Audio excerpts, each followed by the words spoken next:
Ayan, good morning guys. Luluto tayo ng sinaing na galunggong. Hindi nalagyan natin ng olive oil.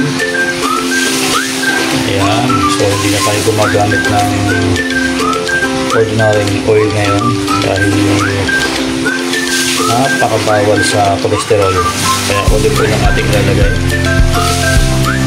Ayan, so meron din siyang olive oil black sa ilalim. Tayo na natin siyang maluto.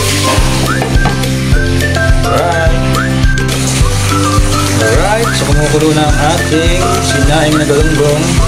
Ayan, kung mapapansin nyo guys, yung tubig na yan, kailangan maubos siya ng ganun na yan.